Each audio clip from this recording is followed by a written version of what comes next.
Hey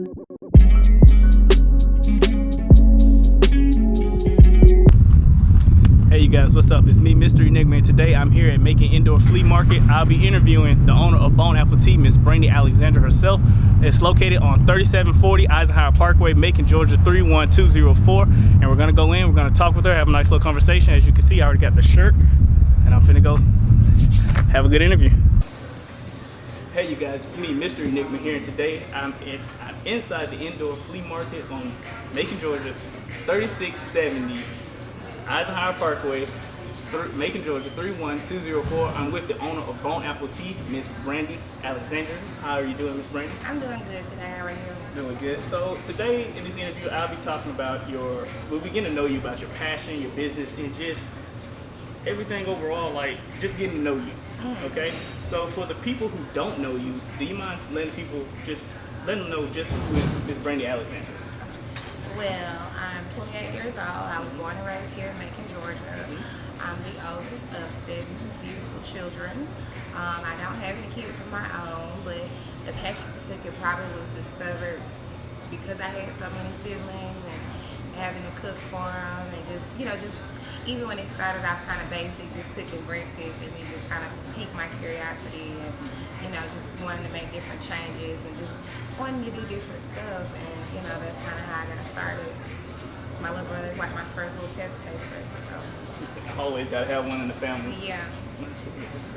He saw when it was good. He saw when it was bad.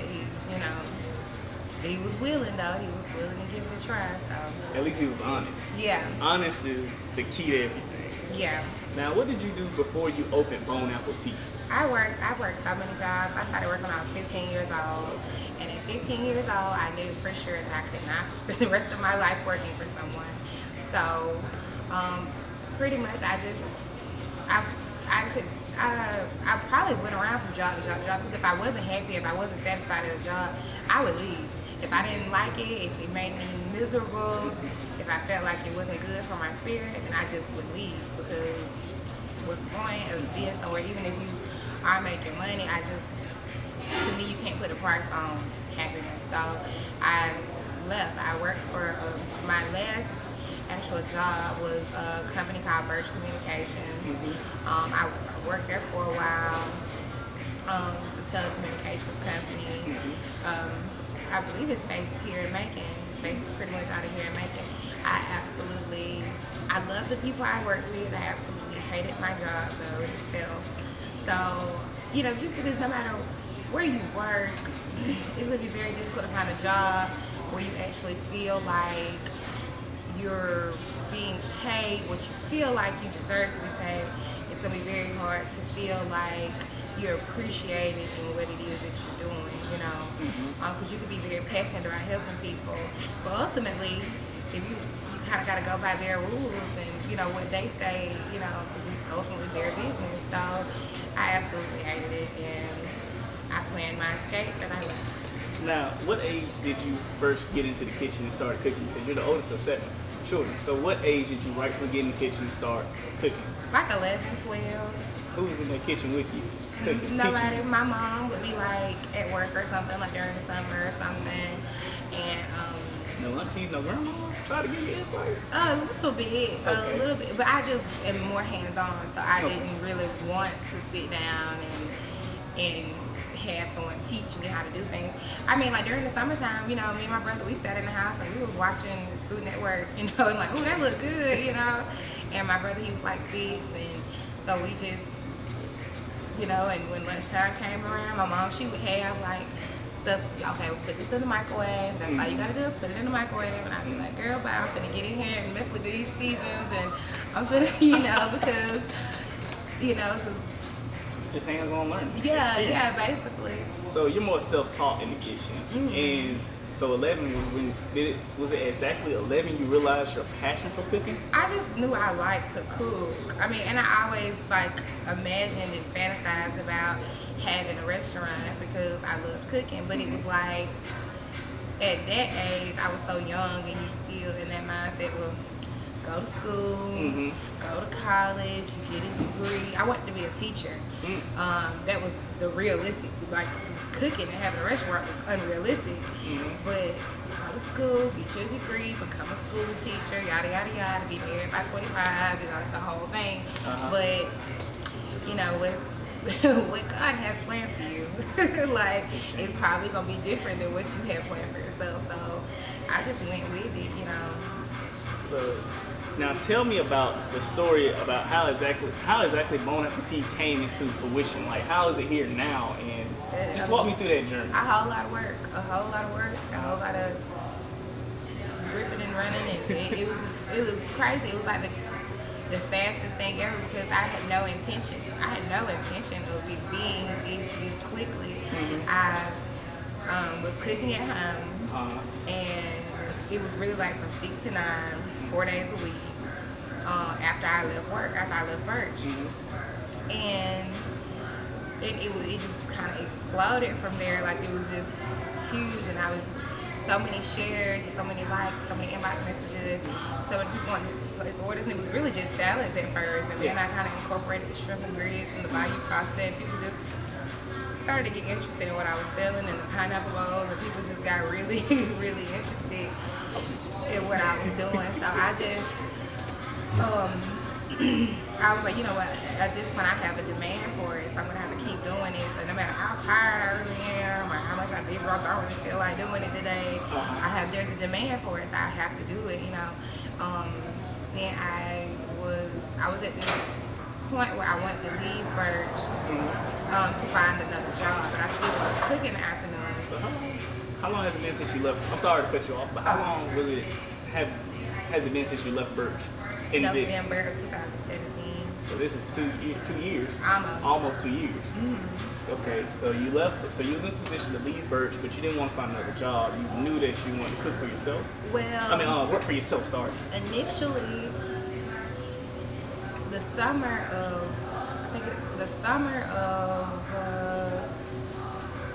17, I had the opportunity to leave Birch. I got offered a job at State Farm, and I was, you know, he actually hired me, and I was just like, okay, well, great. He was like, but you're gonna have to work late sometimes. So that thing that you're doing, you know, it's great that you want your own business, I understand, but you probably won't be able to do it. And I was like, I was just kind of torn. I was just like, okay, well, I can take this job, it's gonna pay me more money, but it's gonna cut away from my ultimate goal, which is to have my own restaurant, or I can just stay where I'm at and just keep doing what I'm doing. 2 days after I got hired at State Farm, I was contacted by Ray Wilson, and Ray contacted me about me coming and cooking during Prime Time 41's happy hour, which is like from 6 to 9, same hours. So I was like, okay, well, you know what? So Ray Lewis, was he the owner? Oh wait, sorry, Ray Wilson. Was he the owner of Prime Time 41? Gentleman. Okay, so he contacted you about your cooking. Yeah. So I was like, you know what? This way I can still keep cooking. I can still spread my brand. I'm just have to stay at Birch a little while longer. But by November, I wasn't. I'm not gonna say. I don't think you're ever really ready to take that jump and quit your job. It's scary, but at that point, I just had to put all my trust in God and just say, you know what? I feel like this is gonna be what's best for me. I feel like, you know, God has put me in a position to where I can do this. So now, I'm sorry. Now, one more thing about that. It's like the journey of getting it licensed, and all this other things that you like. Owning a food business is way more. It's it's way more laws and other certifications you have to get to show that hey, you can meet certain standards to serve food anyway. Because it's really difficult. Yes. I found out about this location from a friend of mine who bartends. A good friend of mine that bartends, he goes by the Royal Bartender. Yeah. And he actually used to bartend at the bar next door to the restaurant. And he was just like, yeah, it's a restaurant right next door. And I was just like, he was like, yeah, so come by. And I was just like, really? So I came and checked it out. And I thought that it was really just a shell of a restaurant, really. It was still a whole lot that had to go to get into it. You know, so we got in touch with the health department, and you know, you got to issue all this paperwork. They got to see your menu. They got to come check out and let you know what it is that you need. They send you a paper letting you know everything you're gonna need. You got to We had to get the entire hood ventilation system installed. You had to get it inspected. There's all kind of fire stuff. You got to fire inspections, building inspections. It's a lot of stuff that actually goes into it. So it's not easy. So you mean for just your spot here? This spot right here, I had to have my own building inspection. Really? It's separate from the building itself? No, it's in the building. It's in the building, but it still had to be inspected in order for me to get a license. That's hard to believe. I'm sorry, keep going. I'm sorry. I promise. It just took me about a week. Like, keep going. I'm sorry. Building inspectors. No fire. The fire inspections. I had to go through planning and zoning. Health inspection. You have to do the whole nine, honestly, as though it was a standalone building, just to get the license. The whole shebang. When we finally got where the hood was up, I was here probably like before we even opened. I was here like every week, twice a week, handling some type of inspection and them looking at this and showing, telling me what this needs. You know what I'm saying? Like, so it really dominated the entire summer of 2018. But it was for your dreams. Yeah. I mean, and it was hard, but it was definitely, worth it. Yeah, that's true. It's hard. Your dreams are always hard work. It was expensive too. Don't leave that part out. Trust me, I know. I'm in the process of getting way more equipment right now, more than you see right now. So I don't have to focus on what do the area that just more stuff so I can help shoot my videos better. But your dreams are always worth it, and it's always worth putting your money into something that helps you in the long run. But at the time, like I said, it's scary because you don't want to take that jump because some people get so used to that income. Me and my fiance was talking about it like the other night, and we've talked about this plenty of times. People get set, they in a system of income or something that's reliable, like, oh, I don't want this to leave, so I'm gonna stay here. I'm too scared to leave here because I know this is guaranteed as long as I stay here and do this. But before you said you was on Facebook, and I know I've seen the pineapple bowls. I said, who doing these pineapple bowls? Like, there's a lot of surf and turf. I said, man, I can eat that. I can't eat shellfish, but I can eat chicken and anything else, just nothing shellfish related. Now, I see you on Facebook posting salads, and I was like, man, this stuff is good. I want to know who is this person. Like, is it a restaurant? And I never really tried to inquire because it was shared photos from so many people. So I'm like, well, who's the originator of it? Yeah. Didn't know it was you because at the same time, there is another restaurant, New Orleans cuisine or something. Taste of New Orleans. They were doing the same thing. I said, so who what? And I kind of know that, okay, so that's you, and I know it's probably them still, I don't know. I haven't checked them out. Not yet. I have. They're pretty good. I enjoy this. So, your menu, is it all original ideas or is it just something like, I know you say you watch Food Network, and do you try to recreate something or just take a twist? Because really, your menu is just a twist of everything I see. It really kind of started off, I visit New Orleans like twice a year. Okay. Like every year. I went down there, I've got cookbooks. I eat everything when I'm down there. I just am obsessed with their cuisine. So that's kind of where the shrimp and grits came from. I went down and I learned about the andouille sausage, so I tried to incorporate that into a couple of different things. I love seafood, so it just kind of works. And then I kind of saw their style of how their restaurants were. They have a lot of food trucks and kind of small restaurants, kind of like what I have. And it was just like, you know what, there's nowhere else here in Macon that has this. Like, no one else is doing this or have this variety. And I got really heavy into like Instagram, following a lot of Instagram chefs. Like, why I could make that. Like, nobody else is cooking that. And so I would go home, I would cook it, at home, and test it on that little brother of mine. And he would just be like, oh my God, this is so like, but he always been like that, because even in my early 20s when I did a lot of cooking, he was always there to come and, get a plate. I call him like, hey, I'm cooking this and this and that tonight, and he, come through and, oh man, Brandi, that was so I just did a lot of experimenting with like stuff I saw on Instagram, and I would put my own little twist on it. And it's really just kind of how the whole menu just expanded. Or then a lot of times I would get tagged and stuff. People be like one of my biggest sellers on the menu right now is the surf and turf feeling. I sell more of them than probably anything, and it literally was never nothing I was gonna put on my menu because I just wasn't gonna put it on the menu. Like it just was something people just kept tagging me in because somebody else had made it somewhere else, and they was just like, oh, I want to see you make it. So I made it, and I posted a picture of it on Facebook, and it went insane. And I was like, okay, this is definitely going on the menu. Like I go through so much Philly bread, like it's so It's crazy. it's so ridiculous. What about your? Sorry. Go ahead. What about your collection? I think it's collection wings or some kind of sauce on the wing. I don't know if I'm saying it right. Are you talking about King Killer? King Killer. King Killer. My little sister made that sauce. My little sister works here too. She works on the weekends. She's 15. And she likes to cook too. Okay. And no sibling rivalry going on? Like not at all. Not at all. Like, oh, I can cook this better than you. No, she looks up to me. She looks up to me. And her name is Kennedy. Okay.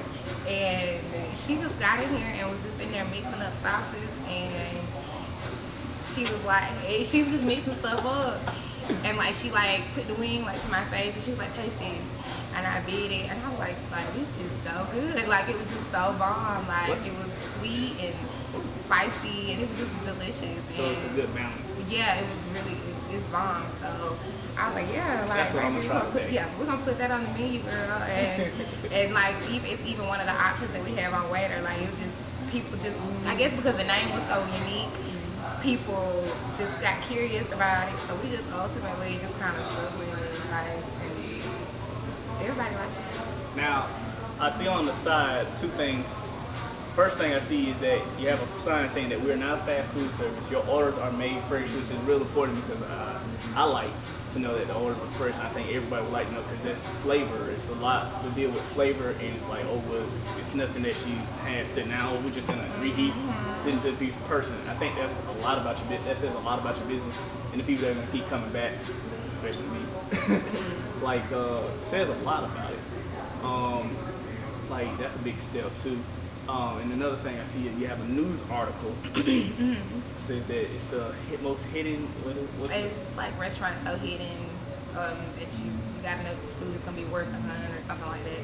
But yeah, they wrote that back in December from the Telegraph, and that really just looked like a regular family that came in here. We really just served just like we serve anybody else because we had no idea that it was anybody, you know. Yeah. And next thing you know, boom, you're in an article. Yeah, and I didn't even know because I don't read the newspaper. Like, you know, I'm like everybody else. I scroll on Facebook and see the news. And my granddaddy called me, and he was like, "Damn, you know you read the newspaper?" I was like, "What?" He was like, "Yeah, they done wrote a long article about you in the newspaper, a real good article about your food." And he's old. He ain't like old. He's old. So I'm like, my granddaddy is absolutely crazy. And it was super busy that day too. So I'm talking to him, and I'm like, "Okay, granddaddy." And in my head, I'm like, he's nuts. So, but whenever I get a chance, I'll go see, you know, I'll go look at it. And he wasn't that crazy. He knew what he was talking about. And I went and I looked at it, and I gave it to my stepmama, and I told her.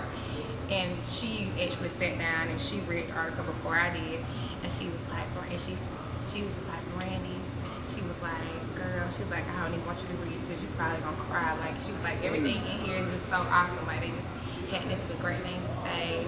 And she read it to him, and I called my mom, and I called all my friends, and my friends was FaceTiming me. And it was just really a big moment because we're still so small, and for them there's still so many people that haven't even heard about it, but to know that somebody down there had heard about it and thought it was enough for them to, you know, want to come out and taste it themselves and then write a great article about it.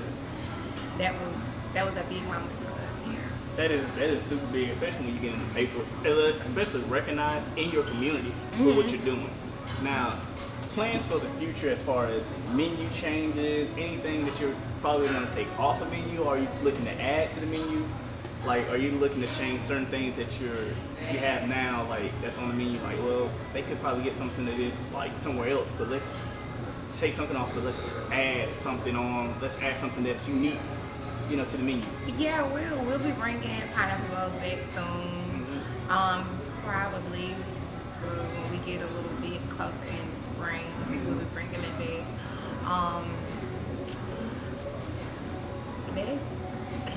I mean, I cook. Yeah. Okay, and to me it's like art. Yeah. So really and truly, when I get in the kitchen, like anything can end up on this menu, really and truly. And honestly, like I can't really plan it. Like I know that I can tell you for a fact that the pineapple rolls are coming back, but anything else, it just really is up to me and my imagination on what made. A lot of times, yeah, and even with my crew, like I have a really creative crew, like, and a lot of times, and with one of the young ladies that work there, and my stepbrother also works there. He works here like seasonally because he's off at school at Savannah State, and him and her got together and made these buffalo chicken loaded fries. And it was so good. Like, I was like, ain't no way. That's like, the best place to go to test your food, especially at a college campus, because kids are. And he talks about it, like, all in school, like, you know, and they're in Savannah. So, they, like, got together. They made those buffalo chicken fries, and they were just so good. Yeah. I just threw them on the menu. I just had to because they were just so good. Like, I mean, so it's not always just me. And me being creative, like I have them and they're creative too, you know, so, and really and truly, one of my employees, this is her first job, she did not cook at home, you know, but she just came in and learned it really quick. Everybody here, I think, kind of catches on kind of quick. One of my best friends works here as well, and, you know, you sit down and you just, as long as you listen and you know what I'm saying, follow what I'm doing, then you'll catch on, you know what I'm saying? And I like that they kind of feed off of me and they feed off each other. Yeah, and they get curious and they get to try different stuff, you know what I'm saying? Like, you know, we get in here and play around with food all the time, you know what I'm saying? Just to be creative or just because we're hungry. We're working food all day long anyway, so you might as well. Like you say, it's art. Yeah, it is art. The possibilities are endless. Yeah, basically. So now you also have Sundays. You have a soul food menu. What's that? Sometimes. What's wrong? We probably won't anymore. Okay. Just because it's a lot that goes. Like it's like I know my menu is extravagant, but soul food is a lot of work. It's a lot of work. So, even though like the actual serving of it is easy, but you know how we are with our food. That is our cuisine. Like it has to be perfected. Like it has to be perfect. So it's just a lot of work. And me personally, I grew up eating it. I'm not just in love with cooking it because it takes too long and I'm not patient. So I'm not passionate towards it. So I would have to be passionate for us to just make it a permanent thing. And I'm just not right now. I don't think I ever will be because I think I ate so much of it growing up. And that's true. I don't know. It's, down in the South, Sundays like always Thanksgiving. It's like Thanksgiving every Sunday. Like I am up to here. And so I'm done with it. Yeah, like I like to do different stuff. Like there's ways to twist it and make it fun. And maybe one day later on down the line, I can twist it and make it a little different, kind of put my own little spin on it. But right now, I'm just way too occupied with just my regular day-to-day menu and handling it as a whole to even play around with it right now. That's true. Now, so the pineapple bowls are going to come back. Do you think that's going to be like a seasonal? It's always been seasonal because pineapple bowls, they're cute, but they are so much work, you have no idea. It's the first time I ever did them. I had told myself, I was like, you know what? I'm gonna buy 10 pineapples. I'm gonna take 20 orders, and that's it. You can slice them too. Yeah. So, cause I made them at home first, so I got my pictures of them with my brother, and he was, trying them out, and he was just talking about how good it was, and I was like, okay, I'm gonna sell them. So really, that day I only had about 2 pineapples. Not hard when it's just 2 pineapples that you gotta cut and gut the inside, so it's not that bad. So. But when I posted the pictures, like I just got so many inquiries, it exceeded the 20, and it ended up being like 30 something. So that was like 17 pineapples. So that I got a cut and good by myself, and I was just, oh my God, it was terrible. It was so terrible. I got off at 6 that day. I didn't even cook that day. I didn't cook. So I got off from work, I got off not at 6. I got off earlier at like 4:30. Went and got the pineapples. Went home. I stayed at an upstairs apartment, so carrying 17 pineapples upstairs, that's no fun. That's double trips. Probably. Yeah. And so that was a nightmare in itself. And then having to go through and cut and get all those pineapples. I was up until like 2 o'clock that morning. Like, everything was closed. I was hungry. I had rode it with it, got me something to eat. And I got back to my apartment and I was so tired. I just sat in the car and I just wanted to cry. I was so exhausted. I was covered in pineapple juice. It's a lot of work, okay? So that's why they're seasonal. That's why they're seasonal. So now, plans for the near future for Bon Appetit? Will you be trying to get most people want to know, like, will you get a new location? Will you get a food cart, like a food truck? What are the plans? What are the plans for the near future of Bon Appetit? Well, of course, I want to expand. I don't know where exactly I want to go. There's a couple of different places that I've looked at or I've looked into. I've spoke with a couple of people about making moving on to another location. But without a doubt, I really don't want to ever close this location. I really like to keep this location. You can have 2 locations. I want a lot of Bon Appetit. But I really love this location because it caters to this side of town, which I've always received. Since day one, I've received so much support from this side of town, and so I don't want to ever leave. And I don't even think that I would lose it. I just want them to always be able to come to a location that they're comfortable with. That's true. Now, your food, the services you have, I heard you mentioned waiter. What are some ways, besides going to the social media page, that people can get in contact to place their orders? How can they? Well, you can always give us a call. The number is 478-501-9788. That's always been the number. That's a good way to reach us. I heard you say waiter. Waiter, I absolutely love the Waiter app. It's WAITR. Basically, the entire menu is there on the app. You click what you want, put your card information in. They send a little message to us. We prepare the food. Somebody comes and picks it up, and they bring it right to your door, so you never even have to leave your house. They're so awesome. I order from them just about every Monday and Tuesday when I'm off because I don't want to leave my house either. That's cool. If you have like inquiries, just questions, you can always write me on the Bon Appetit Facebook page or the Bon Appetit Instagram as well. I take questions pretty much from everywhere. But the best way is probably calling, just because it's a little bit easier for me to pick up the phone rather than me sit down and I don't even, because I access it through my personal phone, my Facebook and Instagram and whatnot, and I don't get much contact with this phone during the day because I'm so busy. Now, before we leave, I want you to tell everybody, will you have a pearl? I see you gave me a t-shirt. Yeah. Do you sell a pearl too, like Bon Appetit, the logo? As if you guys can't see it, it's right here, Bon Appetit. And I like how in the logo you got hidden, that's your name. Yeah. Hidden above Bon, so it's kind of like, this is a part of me. Yeah, so it's saying that this restaurant is a big part of me. So it's kind of like a little hidden message inside the logo. Yeah. I like that. I like that. I was like, I wonder how she did that. Yeah, a good friend of mine, someone I like met, this young lady I met on the internet, like through like common friends and blog posts. She actually lives in Tampa, and I've actually never met her ever. I've never actually met her. I actually didn't even ask her to do my logo.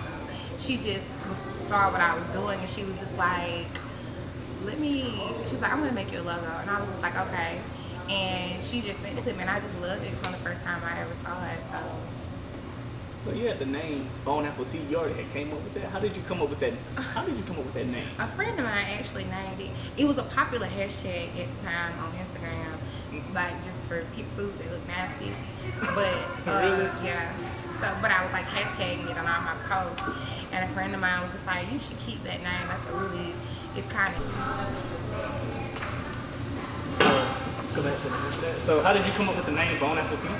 It was a popular hashtag on Instagram at the time for food that looked nasty. So, but it was just popular. Like, so many people were like hashtagging their plates and stuff like that because it was a joke, and because it's a play on words.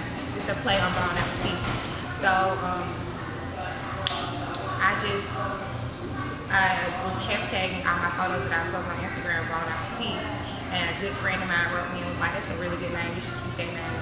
So I was just like, even though it's a play on, so yeah, Bone Apple Tea. Yeah, and it was catchy, and I just liked it. So, and I really didn't feel like, I did not feel like putting a whole lot of thought into the name. I honestly didn't.